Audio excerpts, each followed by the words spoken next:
David Clark. Thank you, Mr. Chair. Well, I leap up because the members opposite seem reluctant, despite the challenge from the Honourable Caton Cosgrove.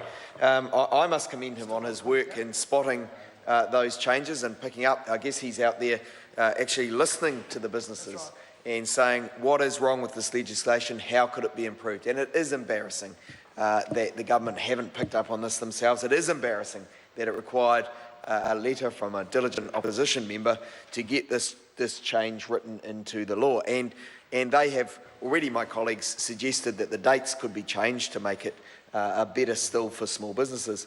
I want to pick up on a similar theme actually, because in this bill we see more examples of unnecessary compliance.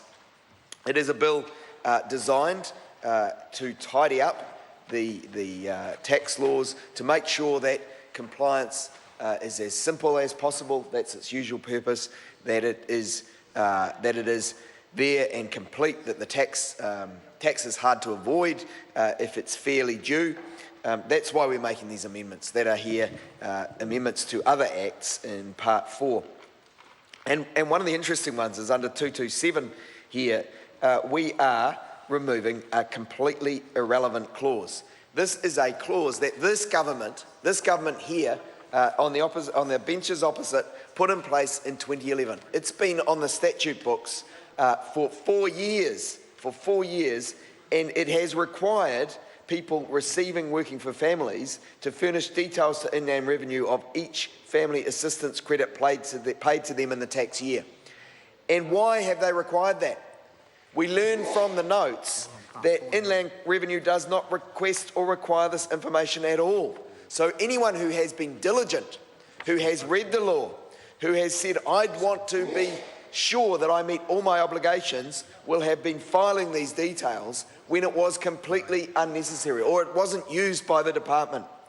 This is the kind of thing that is in this law. This unnecessary compliance, because it's information that's not even being used by the department, has been required by law to be collected for the past 4 years. Thank goodness we're getting rid of it now. But those same people that might have been double taxed under GST here may also find themselves required to submit information that the IRD neither needs nor uses. Thank goodness we're cleaning it up finally here. This is the kind of law that gets made when there is not attention to detail, when the minister is not across his portfolio, when he is asleep at the wheel. So, Mr. Chair, we support this kind of change in the legislation. But, you know, we're reminded in the double GST example my colleague has brought up of the child support collection requirements that have been put on small businesses by this government, that small businesses collect back-owed child support. Again, something put on small business owners that they didn't previously have to do, that introduces potential conflict into the workplace. And the child support legislation that was previously passed through this House, introducing a new formula that had to be put through the House again, Mr. Chair. Mr. Chair, the point being, as relevant to this Act, that it is good that we are tidying up those things that need to be tidied up, but they shouldn't have got there in the first place. We shouldn't need to be here debating the removal of unnecessary and irrelevant legislation that was put through this House just 4 years ago.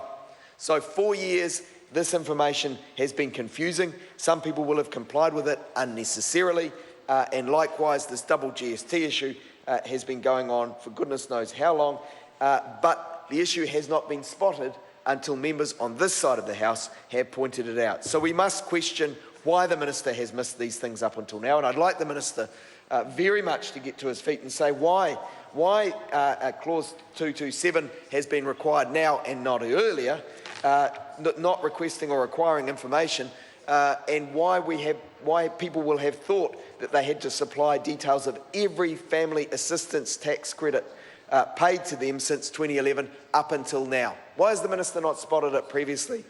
So I hope the minister will leap to his feet shortly, because my voice will not carry much longer, Mr. Speaker, and I am dying to hear the answer, and I think I've made my point.